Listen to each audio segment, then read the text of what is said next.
कानी बहू। किशोरी लाल जी के बेटे राघव की शादी की बात जगह जगह चल रही थी, लेकिन किशोरी लाल जी को कोई लड़की पसंद ही नहीं आती थी। और उसकी एक ही वजह थी, किशोरी लाल जी का लालची होना। उनको लड़की वालों से मोटा दहेज चाहिए था और इसी चक्कर में एक दिन वो एक बहुत पैसे वाले के घर अपने बेटे का रिश्ता लेकर पहुंचे। उस आदमी का नाम था ओम प्रकाश। देखिए किशोरी लाल जी, मेरी एक ही बेटी है और मेरी सारी संपत्ति जायदाद सब कुछ मेरी बेटी नैना का ही है। पापा, नाम से लगता है बहुत खूबसूरत होगी। कितना अच्छा नाम है ना, नैना। ओ, वैसे बात तो सही है आपकी। अब इतना पैसा है, जमीन जायदाद है, इकलौती बेटी, आप भी क्या करेंगे? सब कुछ उसे ही देंगे ना। बिल्कुल ठीक पहचाना आपने। बस बेटी की शादी और सारी जायदाद उसके नाम। पापा, बिना देखे हाँ कर दीजिए ना। इतना अच्छा रिश्ता फिर कहाँ मिलेगा? माला माल हो जाएंगे हम। मैं अपनी बेटी को बुलाता हूँ। अरे नहीं नहीं नहीं नहीं, आपकी बेटी का नाम नैना है, सुनकर ही लगता है बहुत सुंदर होगी। रहने दीजिए अंकल, मैं तो आपकी बेटी के नाम से ही इतना खुश हो गया हूँ कि उसे बिना देखे शादी करने को तैयार हूँ। अब तो मैं उसका चेहरा सीधे शादी के बाद ही देखूंगा। और इस तरह राघव नैना का चेहरा नहीं देखता और उससे शादी कर लेता है। शादी के बाद अपनी सुहाग रात पर जब राघव नैना का घूंघट उठाकर देखता है तो नैना की आंखें बंद थी। कितनी खूबसूरत हो तुम नैना, जरा अपनी आंखें खोलकर मेरी तरफ देखो तो सही। नहीं, मुझे शर्म आती है। अरे, मैंने तुम्हें शादी से पहले भी नहीं देखा, और अब अगर तुम आंखें खोलकर मुझे देखोगी भी नहीं तो मुझे अच्छा कैसे लगेगा? इससे पहले कि नैना अपनी आंखें खोलकर राघव की तरफ देखती, अचानक से लाइट चली गई और राघव नैना को पूरी तरह से देख भी नहीं पाया। अगली सुबह नैना राघव के लिए नाश्ता बनाकर लेकर आई। अरे ये क्या, आधा पराठा सीका हुआ है और आधा बिल्कुल कच्चा। ये तुमने क्या किया नैना? बहू, तुमने क्या आधा पराठा तवे से नीचे लटका कर रखा था, जो आधा सिका है और आधा कच्चा? मुझे जितना दिखेगा उतना ही तो सीखूंगी ना पापा जी। जहाँ जहाँ मुझे नजर आ रहा था वहाँ मैंने सीख लिया, जहाँ जहाँ नहीं दिखा वहाँ कच्चा रह गया होगा।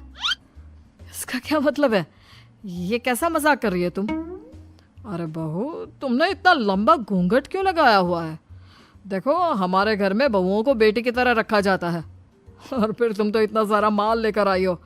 देखो, ये घूंघट डालकर रखने की कोई ज़रूरत नहीं है। हाँ नैना, पापा जी ठीक कह रहे हैं, तुम तो आराम से रहो, अपना ही घर समझो। नैना अचानक से अपना घूंघट उठा लेती है। अरे ये क्या पापा, नैना की तो एक आंख फूटी हुई है। नाम से नैना, लेकिन ये तो कानी बहू निकली। मेरे साथ धोखा हुआ है, धोखा। बिना दिखाए अपनी कानी लड़की मेरे संग ब्याह दी। मुझे कानी बीवी नहीं चाहिए। मुझे अभी ओम प्रकाश जी से बात करनी पड़ेगी। आखिर उन्होंने मेरे साथ ऐसा किया क्यों? अरे, आप लोगों ने ही तो पापा से कहा था कि आप लोग शादी से पहले मुझे देखना नहीं चाहते।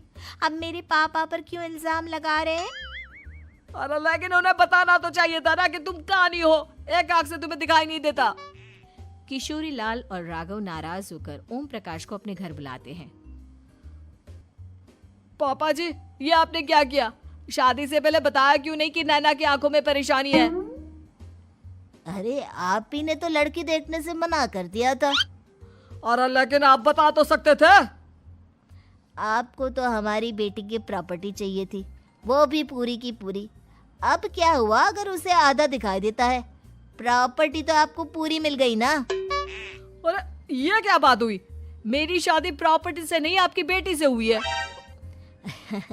अब ये तो पहले सोचना चाहिए था, तब तो मेरी प्रॉपर्टी देखकर तुम्हारी जुबान लप लपा रही थी। लेकिन मैं कानी लड़की को अपनी बीवी बनाकर नहीं रख सकता। पापा, कुछ करिए ना आप। हाँ, करता हूँ। देखिए ओम प्रकाश जी, आप हमारे साथ ऐसा नहीं कर सकते। और तुम देखो, अगर तुमने मेरी बेटी से शादी तोड़ी ना, तो जो भी प्रॉपर्टी मैंने तुम्हें दी है वो तो पूरी की पूरी वापस ले ही लूँगा, और आधी प्रॉपर्टी तुम्हारी भी लूँगा। अरे मेरी आधी प्रॉपर्टी भला क्यों लेंगे आप? इसलिए क्योंकि मेरी बेटी को आधा नजर आता है और उसकी नज़र अभी तक तुम्हारी आधी जायदाद पर ही पड़ी है। अब तुम उसे घर से निकालोगे तो कुछ तो लेकर जाएगी ना। और अगर हम आपकी बेटी को अपने घर की बहू बना कर रखे तो?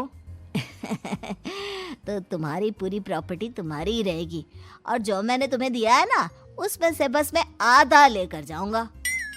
अरे लेकिन अब आप अपनी दी हुई प्रॉपर्टी में से आधी वापस क्यों लेकर जाएंगे? अगर मैं आपकी बेटी को अपनी पत्नी बनाकर रखने को तैयार हूं तो? इसलिए ताकि भविष्य में अगर तुम मेरी बेटी को धोखा दो तो उसके पास कुछ तो रहे जो पति का हो। वैसे मेरे पास तो बहुत कुछ है, लेकिन अपने पति की कोई निशानी तो उसके पास होनी चाहिए ना। अब अगर तुमने मेरी बेटी को कानी कहा तो तुम्हें प्रॉपर्टी भी कानी ही मिलेगी, पूरी नहीं। जमाए राजा। किशोरी लाल और राघव समझ चुके थे कि वो बुरी तरह फंस चुके हैं और अब उनके पास वहां से निकलने का कोई चारा नहीं है। अब समझ में आया ना, लालच बुरी बला होती है। एक तो तुम्हें प्रॉपर्टी मिली, ऊपर से बीवी मिली, उसमें तुम्हें नखरे भी दिखाने हैं। आए बड़े, चुपचाप बैठो दोनों। कुछ दिनों के बाद नैना राघव की कार लेकर बाजार घूमने निकलती है और जब कार लेकर वापस आती है, ये क्या? एक तरफ से मेरी गाड़ी पूरी खराब हो चुकी है। लगता है तुमने मेरी गाड़ी को किसी दूसरी गाड़ी के साथ एक्सीडेंट किया है। अरे अरे कितना बड़ा नुकसान कर दिया तुमने बहू। वो क्या है ना पापा जी, मुझे एक आंख से दिखाई नहीं दे रहा था, सामने से गाड़ी आ रही थी। मुझे तो सिर्फ आधा ही दिखाई दिया और वो गाड़ी मेरी कार से रगड़ते हुए निकल गई। अब मैं क्या करूं बताओ? आप इसे ठीक कराने के पैसे कौन देगा? तुम्हारे पापा? तुमने मुझसे इस तरह से बात की? अभी रुको। नैना राघव की शिकायत ओम प्रकाश को कर देती है। देखो राघव, अब जो मेरी आधी प्रॉपर्टी तुम्हारे पास थी ना, उसमें से आधी और मैं लेकर जाऊंगा, क्योंकि तुमने मेरी बेटी को डांटा। अरे नहीं नहीं पापा जी, गलती हो गई, माफ कर दो। गलती की तो कोई गुंजाइश ही नहीं। अगली बार मेरी बेटी को डांटा तो बची हुई आधी में से आधी और ले जाऊंगा। लालच के चक्कर में हम दोनों ने बहुत बड़ी गलती कर दी बेटा। एक तो तुम्हें कानी बहू मिली और ऊपर से जो माल मिला वो भी काना। इस तरह राघव की हर एक गलती पर ओम प्रकाश उसकी प्रॉपर्टी का आधा आधा हिस्सा लेकर अपना सारा माल वापस ले गया और राघव को कानी बीवी से काम चलाना पड़ा। भाई लालच वाकई में बुरी बला है।